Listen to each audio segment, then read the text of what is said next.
Anyway, Zach is up in Philadelphia. I think he's been covering this thing. Happy Pesach, Zach. Good morning. How are you, pal? Chazis Pesach, Sydney. How are you, my friend? How come you're not down here with your father and the whole family? What are you doing? Well, I was in Philadelphia covering the games for the regional down here, and that was fun watching Florida Gulf Coast doing their thing. And I'm a college student. I don't have time to just vacation like my father, who's lackadaisical at WFAN, and just go to Florida all of a sudden. Well, tell me this. When you say you're covering it for what? For Temple? For the station? For who are you covering it for? For WHIP, Philly's #1 college radio station. I do a show there Monday through Thursdays from 11 a.m. to 12. Nice. And you were on with Jody Mack last night on WIP in Philadelphia? Yeah, we were on with Jody Mack and WIP in Philly talking Temple, LaSalle, and everything that's gone on in Philly this week with the basketball. And it's gone pretty well for those guys. Temple took Indiana right down to the wire, and LaSalle got a victory over Ole Miss, and they moved on to the 16. They go to Los Angeles to take on Wichita State. So Philadelphia fared very, very well this weekend. Yeah, and Khalif Wyatt for the Temple Owls stepped up huge on the big stage the other day, and he's been doing that all year long. He beat Syracuse this year in Madison Square Garden, the mecca of basketball as you know it. And yesterday, LaSalle, there's Ramon Galloway, the big player for LaSalle, but this kid Garland, I've been saying he's the X factor all year, and he hit that big shot to send them to the Sweet 16. And many people, Lenardi tweeted out yesterday, if it was still a field of 64, LaSalle would not even be in the tournament. So that Final Four in really does help LaSalle and Dr. John Giannini. Well, that's good. That's a fun. I mean, they haven't been good since when I was a kid, not even a kid, but a teenager. They had this kid, I think Lionel Simmons, they called him, Night Train. I don't remember LaSalle being good for a very, very long time. So that's the good news for the Philly. But why are you covering the Florida Gulf Coast team if you're up in Philadelphia? Well, it was hosted by Temple University this round of the tournament, and our SID said, would you like to go out to the games? And I said, yeah, I would love to go out there and cover them. It's a national story with everything that's going on. Right. So I was sitting there watching them play Georgetown, and this is just such an athletic brand of basketball. They're in your face. They don't care who you are, and they're a loose group, and that's what Andy Einfeld has really preached so far to this team. And I was talking to some of the players last night after the game, and Bernard Thompson got up in the post-game press conference and said, Dunk City is coming to Texas. And then you also saw some other players like Greg Comer talked about how they're on an emotional high and how they feel like they can beat anybody in the world right now. So they're confident, and they're going to be a tough out for Florida. They may lack in the size department, but this is going to be a good game coming up. I agree. The coach was actually on our station last week, and obviously they started the season by beating Miami. And, Kenny Kaji, one of the Hurricanes' best players, was saying last night that a lot of the Hurricane players thought they would beat Georgetown. Now, of course, Durant Scott was still serving a suspension, so Miami was not its full team. But they were very impressed, the Hurricanes, with what they saw week one from Florida Gulf Coast. And the coach was on last week. He exhibited a lot of confidence before the start of this tournament. And this kid Brown, this Sherwood Brown, he is a hoot, and he can play. And he kind of leads that team, and he's got an exceptional amount of confidence.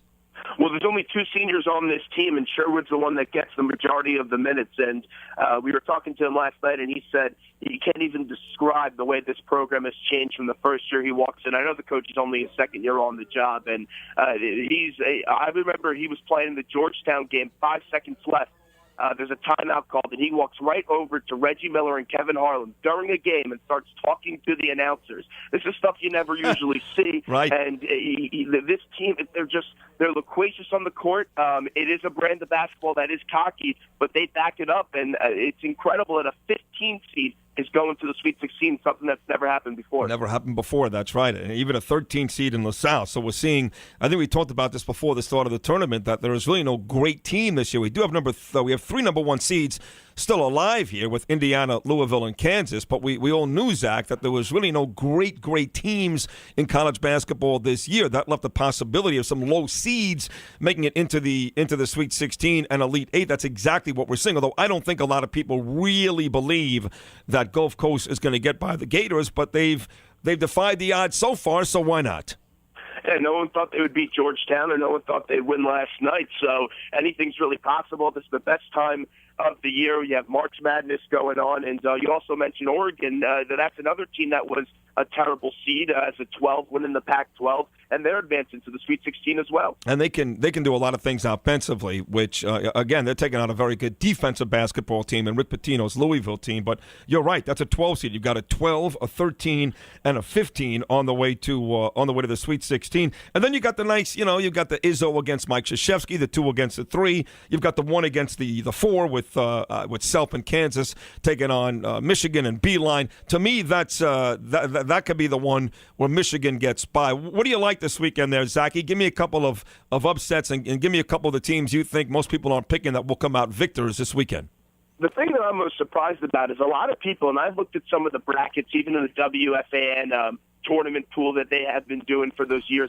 Their pool. Let me tell you something. Their pool sucks. Okay, my pool. I'm giving out a free. I'm in your pool too. I know you're in my pool too, and you're tied. You're not doing all that well, to be honest with you. Zach. I wasn't going to mention that. I'm not doing all that well, but here we go. My Final Four is still alive. I got 3 out of 4. I had Ohio State. Who else did I have? Looking at this thing, I had Duke, Ohio State, Kansas, and Miami. Well, let me ask you a question. If you win my pool, now you do realize the Grand Prize is a free trip to Carson City, Reno, Nevada, the Bunny Ranch, where you've got your choice of 500 female escorts. You can violate these women for 2 complete days, and it's on Dennis Hoff. Everything's on the house. Is your dad, Bob Gelb, going to allow you to do that? Who cares? I'm 18, Sid. He has no say. Screw him. You're right. Good. Yeah, I don't want you taking the Dwight Gooden jersey or the Mike Piazza baseball. If you win this thing, Zach, you're on your way to Nevada. I don't want to hear a damn word about it. But let me ask you this. Your mother Lori gets mad at me though when these things happen. You know that. Who cares? Yeah. We can all have a little fun in life, but let me just ask you something real quick here with Duke. Yeah. What I was saying was I'm really surprised that this many people don't think they could get to the national championship game. I look at a lot of brackets. I don't see Duke. Many people picking them to win the championship game, and I saw them play Temple this year over at the Izod Center, and Kelly wasn't on fire last night. They still beat a pretty good Creighton team with McDermott and Echenike, but when I look at this Duke team, if they could get what they got out of Kelly from the Miami game, include Plumlee and Curry as well and some of their younger guys, this Duke team, I think, is going to be an extremely tough matchup for Michigan State and Tom Izzo. No, there's no doubt. Well, he got 36 against Miami. Look, the fact is they've only lost with him in the lineup once all year. That was against Maryland in the ACC tournament. They're practically unbeatable with Kelly in the lineup. So no question. As long as he's there, they're a very, very tough basketball team. Well, listen, enjoy the rest of the action up there. That was an excellent appearance just now, and we'll talk again next week maybe during the as we get down to the 8 and the 4 and all that stuff. Sounds great, Sidney. I appreciate the time, my friend. Excellent job. Happy Passover, pal. You too. Take care. That is Zach Gelb. Wow, he was great. Kid was 8 years old, and his kid's going to be I'm telling you, man, the kid's guy, he's loquacious he used. Did you hear that? Yes. You had no idea what that meant, did you? Nope. Yeah, you're not that smart. No, I'm not at all. Yeah, and Z-Mac had no idea either. What does loquacious mean? I like Zach. What's not to like? He's a wonderful kid. He's a get to the shimmy. He's a nice Jewish Got kid. to know him at the. What does loquacious mean? You have an idea? No, I don't. Yeah. Define it for me. I think Danny once dated a girl named Loquacious. Loquacious Johnson. That's from my morning news read. Yeah. Loquacious. I know. Almost every single day, bro. What is that name? He comes here and goes, what does that name say? 888-640-9385. 888-640-9385. We'll take a short break. We're back after this.